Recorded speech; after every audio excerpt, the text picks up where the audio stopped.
Hi, Paul Nashawaty coming to you live from the show floor at Open Source Summit 2026 in Minneapolis. I'm here in the Dynatrace booth with Sean. Sean, how you doing? I'm good, man. It's been a great couple of days. Good to see you. Yeah, likewise. This is an amazing event because I really like having the intimate conversations around open source, what's happening. It's much smaller than some of the other events, so it's really, the conversation is really intimate. What's going on with Dynatrace in the event? Well, first of all, I would say I love this event because it's not a commercial event. I work for a vendor, and I just said it's not a commercial event. This is a smaller developer engineering, very comfortable, very open, and I think that's what actually drives this show. Yeah. And that's why I love it, right? And there's been some other developer shows that have kind of left the scene on, for us. This one I think fills the void, right? It's engineers getting hands dirty, talking conversations that are not necessarily about, um, every day I've already solved this. This is like incubator solving new problems or introducing new ways to solve a problem. So that's why I love this show. Great community event. But for Dynatrace, it's been simple. It's been fun, great conversations, and we'll be back again. Actually, we'll be in Prague in a few In a months. few months, right? Well, I'll tell you that the one thing I really like about this event is the practitioner message is very much it's spot on. It's very much roll your sleeves up and kind of get into the weeds. That was what I was liking about what we were seeing at the booth here. I know it's quiet now. We're off kind of Yeah. the show floor is closed, but right now this is what we were seeing at the booth. The traffic that was here, talking about the demos. Tell us a little bit about the demo we'll be doing. Yeah, so this actual screenshot is just meant to be a dashboard, but one of the things we're trying to incorporate is a more of a hands-on approach, where we talk about engineers want to roll up their sleeves, have a hand on keyboard. Well, not every venue or booth setup allows that necessarily, but what we've tried to do is transition our demos to be, hey, if you are in this situation, if you're in this position, you have XYZ problem, and you're going to look at your IDE. You're going to start with whether it's DT Cuddle, or you're going to ask a question of a natural language search using your model of choice. But it really is about embedding observability into the IDE. Yeah. I think the second piece to that is, we're going to continue with the dashboards. We're humans, right? We need to be able to visualize. Some of us prefer visualization rather than reading or versus hearing, right? So it's hitting those auditory things. So I think the second piece to that is, not only is it a hands-on approach, but we need to show and articulate that it's not only human focused, but it's also machine focused. And as a machine, meaning, look, I just want to ask a question, or if it's an agent asking a question, is it machine readable or machine understandable? And so that's what we've been doing here at the booth. Yeah, I love it because the thing that from an observability perspective, feeding up the insights, the actionable insights into the IDE, meeting the developer where they are in their journey, that's gold. Because right there, the developer wants to work in their bespoke environment, and if you're giving them force them to work in something else, it's really hard to do. Yeah. So I think that's a really important kind of action that you're doing. Yeah, absolutely. I think the piece I see is not every, even I was at AWS London, AWS Summit London a couple weeks ago, giving a talk with a director of cloud operations who now calls himself a developer, and he was not an engineer. I think in your phrase you would call it a citizen developer, right? But in his world, he now never goes into a dashboard, right? So it's one of those things that we got to have it, but we want to make it available, and at the same time, right? Let's meet us where we are. Yep. And as an engineer, if you ask me, hey, I'm trying to solve a problem, or I'm developing, innovating and developing something new, but I need to go to my browser.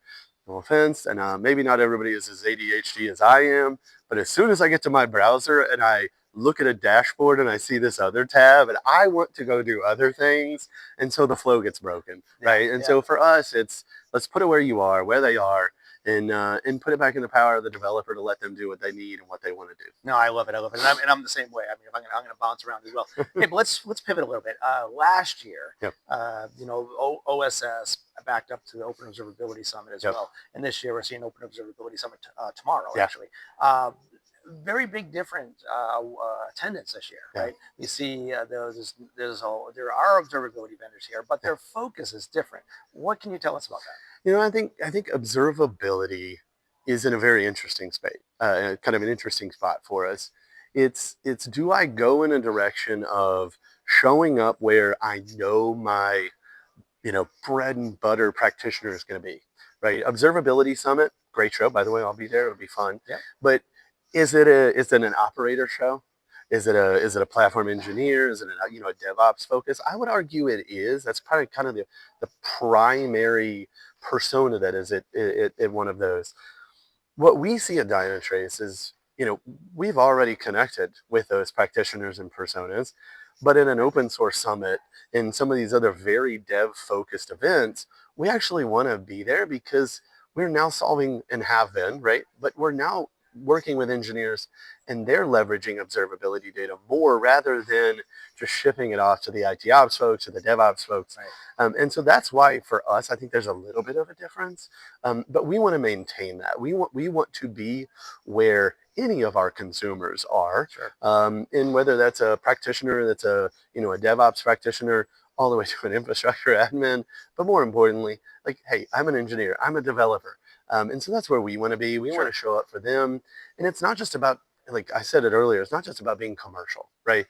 Like there are things to learn. One of our developer advocates, Henrik, is here giving a talk on OpenClaw, and it had nothing to do with Dynatrace, right? And so it's giving back to the community. It's really about being just an engineer. And yeah, we work for Dynatrace. And so that's why we want to be at both, and kind of change the vibe a little bit. Yeah, I agree. I think, but there's also a pivot that's happening. What I see in our research is 75% of our 2025 research global study, the respondents say that they're using 6 to 15 different tools, Yes. right? And observability has changed over the years. It used to be these point solutions. 54% of those respondents are indicated that they were in favor of a full stack Yep. observability solution. That's what I think is happening. Is I think that there's some consolidation. The standalone point solutions are now becoming features of other products, and there's consolidation happening. I think there's more consolidation to come. What are your thoughts on that? You know, we were talking about this earlier. I was a part of some of the consolidation 7, 8, 9 years ago during the observability and the FinOps space, right? Well, during my time at VMware. And I think what's interesting about this is a platform that can handle disparate data sets, like logs, traces, metrics, events, is drastically different. Oh, and by the way, I also need to go pull in infrastructure and cloud data, and I need to pull in application and code level context, right? All of that is disparate, right? And so we've seen this, I believe in our platform, we've been able to not only bring in that disparate data, but visualize it and contextualize, and then obviously put in, predictive analytics, or excuse me, causal analytics on top. Is because of that, we're now we now have individual agents as Right. an example. And so it's not just a platform, but it's now agents to go along with everything else we've been doing. I think the one thing you mentioned there is 6 to 10 tools. Does that also include agents? Because if that's the case, it's probably 20, 30, right? Right. Depending on Right. your, I have now found that in some cases, PowerPoint is a part of my agent or tooling process, which is wild in itself. But I think the last thing I would say is for us, or for the industry as a whole, observability is not just logs, traces, metrics. It's far more. And so to do that, it can't necessarily be one little niche sliver. And I think this is the fun part about being in the industry at this time. Just watching it grow, mature, and the personas and the audiences that are now leveraging observability. It's just a great time to be a part of the ecosystem. Oh, I agree. I think, but I think that there's the pressing question. We're here. Where's this going?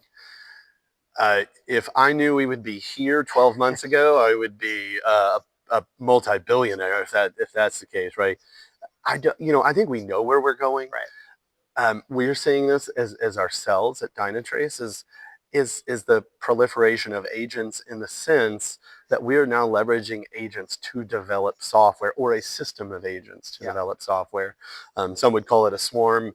That brings up some negative connotations from previous years around containers. We don't want to go down that path, but it's really about how are we as humans leveraging agents to make our lives simple, or to, we've always talked about this in our spaces.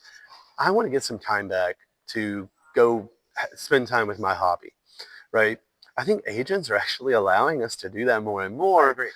But in every single IT advancement, there are now some additional challenges or problems, whatever you want to call it, come about.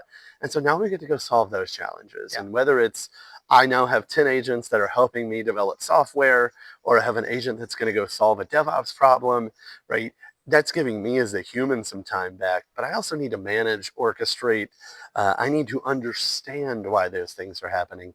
And so it's not just a human conversation, it's now a machine or an agent conversation. Yeah, I agree. I think that we're going to see, and as this year matures, we're going to see the abstraction move further and further up the stack. Yeah. So humans will have more time back, hopefully back into their Yep. day, but having agents doing the execution. Sean, it's always a pleasure talking to you. Thank you for being on today. Absolutely, Paul. Good to see you. You too. And thank you for watching. Paul Nashawaty coming to you live from the show floor at Open Source Summit 2026, live in Minneapolis. Thank you.